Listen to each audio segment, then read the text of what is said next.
Tea கடை kitchen சொந்தங்களுக்கு வணக்கம். இன்றைக்கி நம்ம செய்ய போகிறது சாதாரண தோசை இல்லைங்க. ரொம்ப கிறிஸ்பியான, அதே நேரத்தில் உடம்புக்கு தேவையான ஹெல்த்தியான புரோட்டீன் தோசை தான் செய்ய போகிறோம். அதுலேயும் முக்கியமாக டயட்டில் இருக்கிறவங்க கண்டிப்பாக இந்த மாதிரி தோசையை ட்ரை பண்ணி பாருங்கள். உடம்புக்கு ரொம்ப ரொம்ப ஹெல்த்தியானது. இன்றைக்கி இந்த தோசையை விட இந்த தோசைக்கு ஒரு சூப்பரான சைடிஷ் ரெடி பண்ணியிருக்கோம். அட்டகாசமான டேஸ்ட்டுங்க. இந்த ஒரு காம்பினேஷனில் ஒரு இன்ஸ்டன்ட் தோசையும் இன்ஸ்டன்ட் சட்னியும் ரெடி பண்ணிங்கன்னா அடுத்தடுத்து இதே மாதிரி தான் நீங்கள் ரெடி பண்ணி சாப்பிட ஆரம்பிப்பீங்க. வீடியோ முழுமையாக பார்த்துட்டு இந்த மாதிரி நீங்கள் இன்றைக்கே ட்ரை பண்ணி பாருங்கள். வணக்கம். நீங்கள் நம்ம டீ கடை கிச்சனில் சத்தான ஒரு தோசை பார்க்க போகிறோம். அதுவும் புரோட்டீன் தோசை தான் பார்க்க போகிறோம். அதுக்கு நம்ம ஒரு பெரிய மிக்சி ஜார் எடுத்து வச்சுருக்கோம். அதில் வந்து பச்சரிசி வந்து ஒரு 1/4 கிலோ எடுத்திருக்கோம். இது மெஷர்மெண்ட்டில் 1 கப் இருக்கும். 1 கப்பு பச்சரிசியை நல்லா 2 மணி நேரம் ஊற வச்சுட்டு 2-3 தடவை கழுவிட்டு நம்ம அரிசியாக மட்டும் எடுத்திருக்கோம். இதை இப்போ நம்ம மிக்சி ஜாரில் அரைக்க போகிறோம். பச்சரிசி வந்து நீங்கள் வீட்டில் இருக்கக்கூடிய எந்த பச்சரிசினாலும் எடுத்துக்கோங்க. மாவு பச்சரிசி இல்லைனா சாதாரண பச்சரிசி, ரேஷன் கடை பச்சரிசி எதுனாலும் எடுத்துக்கோங்க. இது தேவையான அளவு கொஞ்சம் கொஞ்சமாக தண்ணி சேர்த்து நம்ம ஒரு தோசை மாவு பதத்துக்கு அரைச்சி எடுத்துகிட்டு வந்துடலாம். இப்போ அரைச்ச மாவை நம்ம தனியாக ஒரு மிக்சிங் பவுலில் மாற்றிக்கலாம். நல்லா இந்த அளவுக்கு நைஸாக அரைச்சிக்கோங்க. தோசை மாவு பார்க்கணும்னா உங்களுக்கு தெரியும், லேசாக மட்டும் பரபரன்னு இருக்கும். இந்த அளவுக்கு இருந்தால் போதும். ரொம்ப வலுவலுன்னு அரைச்சிட வேண்டாம். அடுத்து அதே மிக்சி ஜாரில் நம்ம பாசி பயிறு தான் எடுத்துருக்கோம். பாசி பயிரோட அளவு பார்த்தீங்கன்னா ஒரு 100 கிராம் இருக்கும். அந்த 100 கிராம் பாசி பயிரை வந்து ஒரு 4 மணி நேரம் நல்லா ஊற வச்சுருக்கோம். நல்லா ஊறிடணும். அதை கழுவிட்டு இப்போ நம்ம இந்த மிக்சி ஜாரில் சேர்த்துக்கலாம். அதாவது நம்ம எந்த அளவுக்கு அரிசி எடுக்கணுமோ அந்த அளவுக்கு பாதி அளவுக்கு நம்ம பயிர் எடுத்துக்கணும், பாசி பயிர் எடுத்துக்கணும். இது வந்து ஊறி வரும்போது நமக்கு அரிசியோட அளவோட கொஞ்சம் கூடுதலாக தான் தெரியும். அது பருப்பு கொஞ்சம் ஊறும்போது நமக்கு நிறையா இருக்கிற மாதிரி தெரியும். இந்த பாசி பயிரையும் கொஞ்சமாக தண்ணி சேர்த்து நம்ம அரிசி மாவு எந்த அளவுக்கு அரைச்சோமோ அதே மாதிரி அரைச்சிக்கலாம். பாசி பயிரை நல்லா அரைச்சிட்டு நம்ம ஏற்கனவே அரிசி மாவு வந்து அரைச்சி ஊற்றிருக்கோம்ல, அதே பவுலில் சேர்த்துக்கலாம். அடுத்து அதே மிக்சி ஜாரில் நம்ம ஒரு 5 பச்சை மிளகா எடுத்துருக்கோம். நல்ல பெரிய சைஸில். நமக்கு காரத்துக்கு தகுந்தாப்பில் எடுத்துக்கோங்க. அதை நம்ம உள்ளே சேர்த்துக்கலாம்.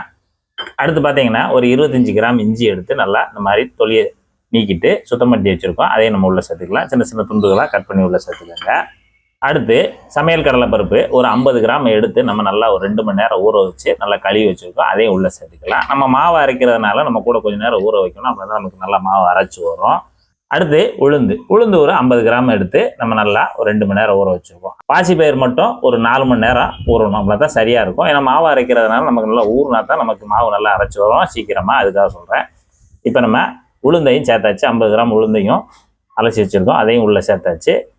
இப்போ நம்ம வந்து தண்ணி எதுவும் சேர்க்க வேண்டாம். ஏன்னா பச்சை மிளகா இஞ்சி சேர்த்துருக்கனால வந்து ஒரு குறப்பை நல்லா அரைச்சிட்டு அப்புறம் தேவையான அளவு தண்ணி சேர்த்து அரிசி மாவு எப்படி அரைச்சோமோ அதேமாரி நம்ம குழந்தை அரைச்சிட்டு வந்துடலாம். இப்போ நம்ம தண்ணி எதுவும் சேர்க்காம அந்த பருப்பை நல்லா நைஸாக அரைச்சிருக்கோமா, அதுக்கு அடுத்து இந்த இடத்துல ஒரு 1/4 டீஸ்பூனு மஞ்சள் தூள், நம்ம பருப்பு சேர்த்துருக்கிறதுனால பெருங்காயப்பொடி ஒரு 1/4 டீஸ்பூன் உள்ளே சேர்த்துக்கலாம். இதுக்கு தேவையான உப்பு ஒரு 1/2 டீஸ்பூன் சேர்த்துக்குவோம். நீங்கள் வந்து கூட்டி குறைச்சி சேர்த்துக்கோங்க. இப்போ நம்ம கொஞ்சமாக தண்ணி சேர்த்துக்கலாம். தண்ணி சேர்த்துட்டு இதை ஒரு நம்ம மாவு பதத்துக்கு அரைச்சி எடுத்து வந்துடலாம். இப்போ அரைச்சிட்டு வந்ததையும் நம்ம இந்த பவுலில் சேர்த்துக்கலாம். இப்போ இந்த இடத்துல நான் வந்து அளவு சொல்கிறதுக்காக நான் தனித்தனியாக அரைச்சி காமிச்சிருக்கேன். இல்லை நீங்கள் வீட்டில் அரைக்கும் போது கிரைண்டரில் போட்டால் எல்லாத்தையும் மொத்தமாக கூட போட்டு ஒரே அரவையாக அரைச்சி எடுத்துக்கிடலாம். நான் வந்து மிக்சி ஜாரில் அரைக்கிறதுனால தனித்தனியாக அரைச்சி காமிச்சிருக்கேன். அவ்வளோதான் வித்தியாசம். ஜாரில் கொஞ்சமாக தண்ணி சேர்த்து நல்லா ஜாரை கழுவிட்டு உள்ளே சேர்த்துக்கலாம். இப்போ நம்ம மாவை கலந்துடலாம். எல்லாமாவும் நல்லா மிக்ஸ் ஆகிற மாதிரி கலந்து விட்டுருங்க. இப்போ நம்ம எல்லாமே சேர்த்தாச்சு. உப்பு கொண்டு உள்ளே சேர்த்தாச்சு. மாவு நல்லா மிக்ஸ் பண்ணி விட்டுருங்க. இப்போ மாவு பார்த்தீங்கன்னா நல்லா கலந்தாச்சு. நமக்கு தோசை மாவு பக்குவம் இந்த மாதிரி நல்லா ஊற்றுற பக்குவத்தில் தண்ணியெல்லாம் சேர்த்து நல்லா கலந்தாச்சு. ஒருவேளை நீங்கள் கெட்டியாக அரைச்சிட்டிங்கன்னா இந்த பக்குவத்தில் நீங்கள் தண்ணி கூட கொஞ்சம் சேர்த்து இந்த மாதிரி கலந்து வச்சுக்கலாம். இப்போ நம்ம கலந்து வச்ச மாவு ஒரு 10 நிமிஷம் அப்படியே இருக்கட்டும். ஒரு மூடி போட்டு வச்சிடலாம். அடுத்து டக்கரான ஒரு வறுத்த சட்னி சூப்பராக ஒன்று செய்ய போகிறோம். வாங்க அது செய்யலாம்.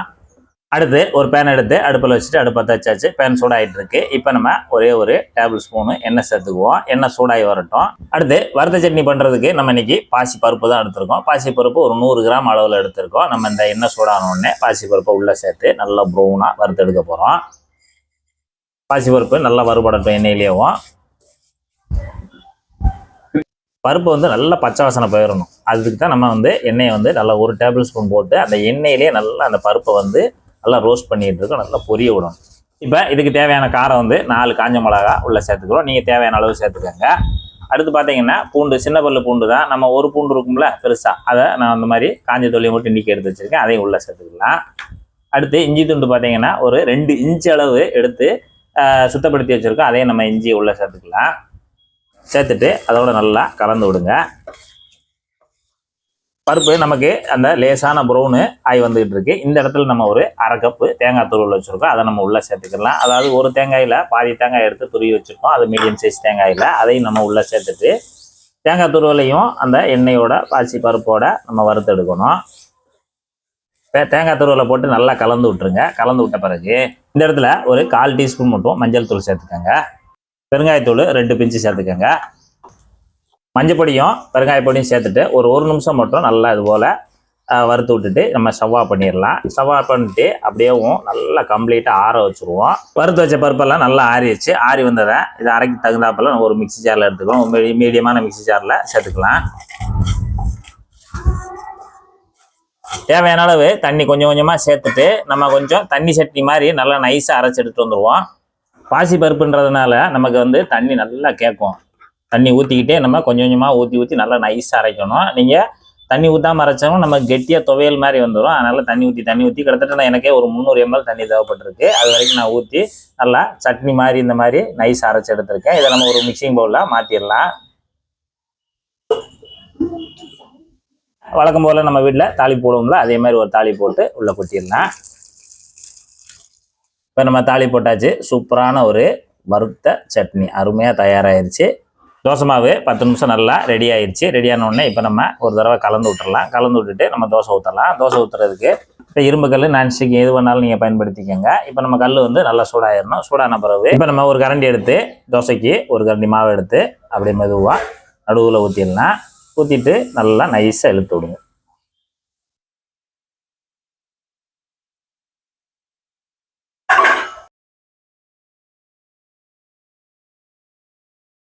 நல்லா இந்த அளவுக்கு நல்லா நைஸாக இழுத்து விட்ருங்க. இழுத்து விட்டுட்டு ஒரு 1/2 ஸ்பூன் எண்ணெயை மட்டும் அப்படி பரவாயில்ல மேலே ஊற்றி விட்ருங்க.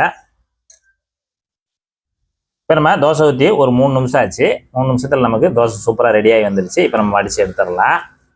அவ்வளோதான், அப்படியே மடித்து எடுத்துருங்க. நம்ம இது ஒரு சைடு வேக்காடு எடுத்துடலாம். நைஸாக ஊற்றினோம்னா நம்ம ஒன் சைடு வேக்காடு போதும். கொஞ்சம் கனமாக ஊற்றினோம்னா புரட்டி போட்டு எடுத்துக்கலாம். இப்போ இதே மாவில் நீங்கள் ஊற்றாமல் கூட சுட்டுக்கலாம். அதாவது நைஸாக இல்லாமல் கொஞ்சம் பெரிய சைஸில் கூட சுட்டுக்கலாம். அது நம்ம இஷ்டம் தான். இப்போ இதே போல் மீதம் இருக்கிறதே நம்ம சொன்ன மெத்தடில் நைஸான தோசையாக சுட்டு எடுத்துருங்க. அப்படியே இந்த முறுமுறுன்னு தோசை நல்லா முறுமுறுன்னு இருக்குது. இந்த சட்னி அதாவது வருத்தம் இல்லாமல் சாப்பிட்ணும்னா இந்த வறுத்த சட்னியை தொட்டு சாப்பிடணும்.